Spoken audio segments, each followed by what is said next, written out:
It's the Black Real Estate Dialogue. Tune in, tune in, tune in, tune in. If you're someone who lives in an area where it's so expensive to buy real estate and you feel like it's impossible, then I have something for you. I just released a free guide that's going to give you the 8 steps you need to take to buy your first out-of-state property. I bought several properties out of state, living in California, investing in Ohio, and you could do the same. It's just a matter of having the right information. So click the link in the description of this episode to get your free guide today. Crystal, we don't live in a city with $100,000 homes. And so how are you funding these flips? Because you're thinking about the acquisition cost, the cost to rehab, and all these holding costs, all these things. So what are some ways you're financing your flips? Sure. So I usually finance my flips through primarily 2 methods, hard money loans and using private lenders to fill sort of that gap. And what I mean by the gap is lenders are not going to lend you 100% of the financing, especially if you're a first-time flipper. So at most, they're usually lending you maybe like 90% of the purchase and maybe 90% of the rehab or 90% of the purchase and 100% of the rehab, where you are then responsible for that 10% difference as well as any carrying costs. And another cost that I think a lot of flippers sort of forget to include is what I like to call that gas money, right?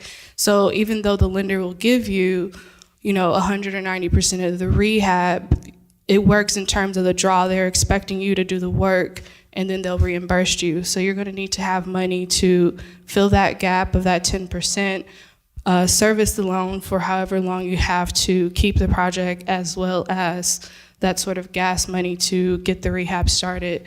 So usually the private money lender will close that gap for me, and that's how I'm able to finance these projects. And I think a lot of times when we're in, our market, we see these big numbers, houses, $500,000, $1 million, and it's still, then the roof is falling off. But I try not to let that buy number scare me. And look at it more in terms of what is the number that I need for that gap. And that's usually about like, on the smaller end, maybe like 75,000.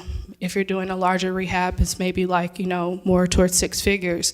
When you start to think about it like that, to me, it becomes a much more manageable number. It's less scary.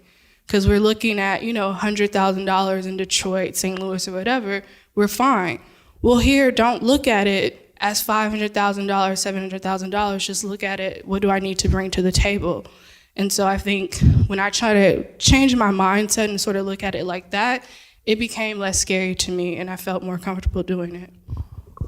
Got it. Can you explain how you find hard money lenders and just what that is in case somebody may not know? Sure. So a hard money lender, so we have our traditional big box banks like your Wells Fargo's, JP Morgan Chase, and stuff like that. So hard money, huh? Oh, I'm sorry. I'm just teasing. Go ahead. I'm just teasing. Go ahead. We also have Legacy, which is Black owned. Check that box. We checked that box for it right there.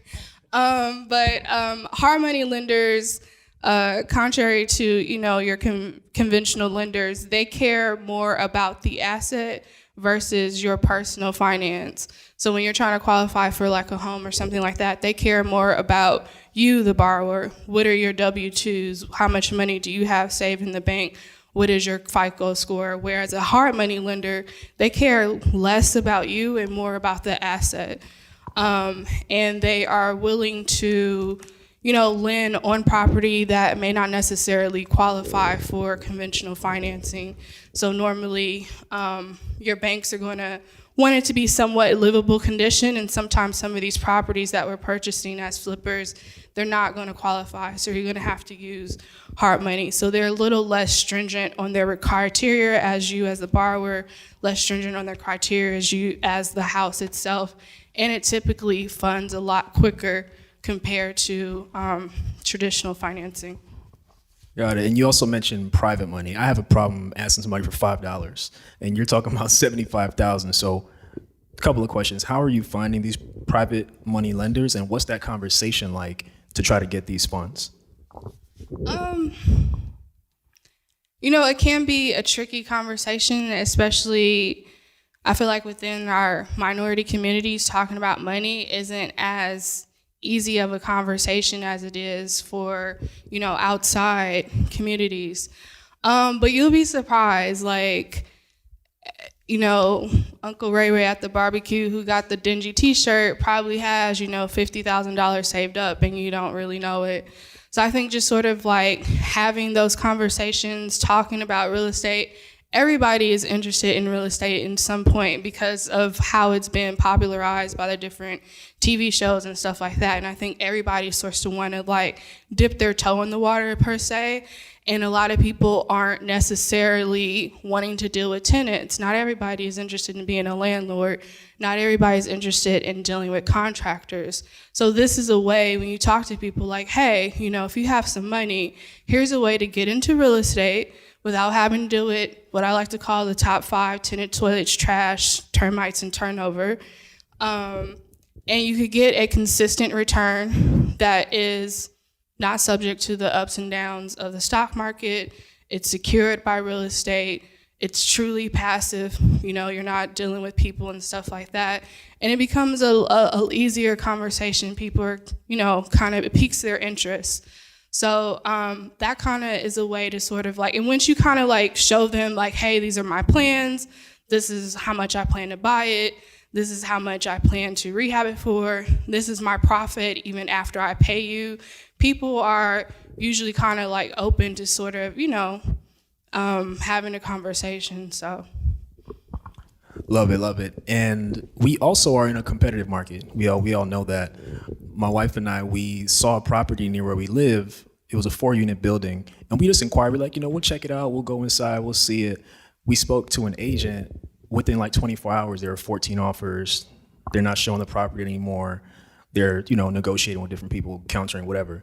What are some ways people can get their offers accepted? I guess, Crystal, for your standpoint, to get into flipping, and then Nick, from your standpoint, either to have as an investment or as a primary residence. And Nick, we could start with you.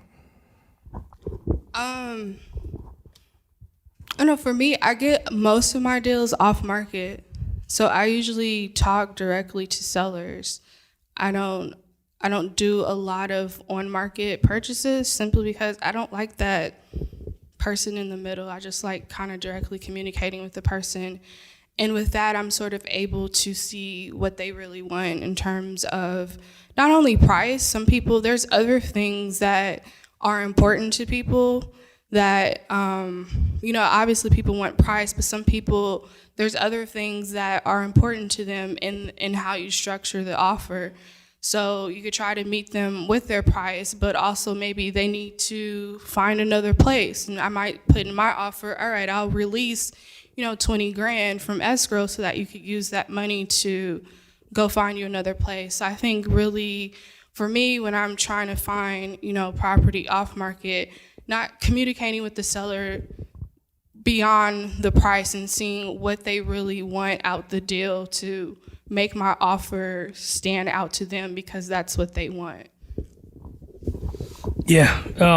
One, he gave the example of Lamert Park. You're going to realize places like Inglewood, Lamert, Baldwin Hills, View Park, you have to understand what you're priced against, because you have people who live in Westchester and in Culver City who might sell their home for, a property today in Westchester, right? A 2-bedroom, 2-bath might be $1.9 million.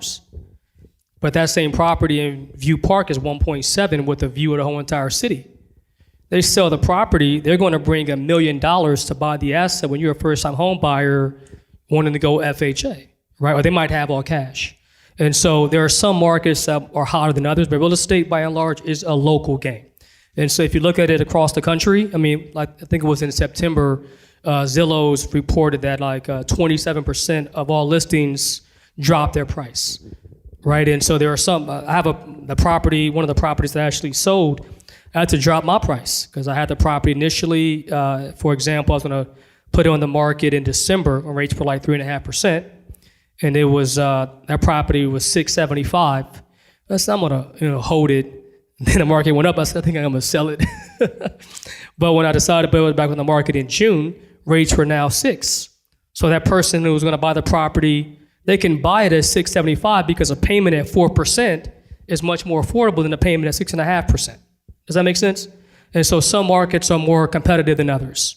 But by and large, I would say if you are going to sweeten the deal, trying to get the offer accepted, what we're seeing across the country this works, and also in LA as well, is one, if you increase the down payment, if possible.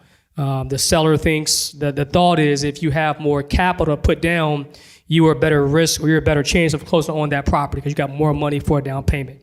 Number one. Number two, we're seeing people who might change their loan program.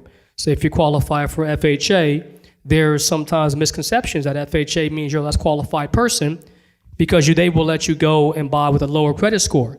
But if you went, let's say, conventional, they look at that as a more qualified buyer. So the seller's thinking to themselves, if I have these people over here, right, or you 14 of you, and you guys all give me your file, and whoever has the highest credit score and the highest down payment, I think is most likely to give me the money to close on the actual home. And so those things can happen. What's up, y'all? Sam here from the Black Real Estate Dialogue podcast. Thank you so much for watching another episode. Definitely take a moment to subscribe. Make sure you like this video. Also, visit our website, blackrealestatedialogue.com, and follow on Instagram @Black Real Estate Dialogue. Talk to you soon.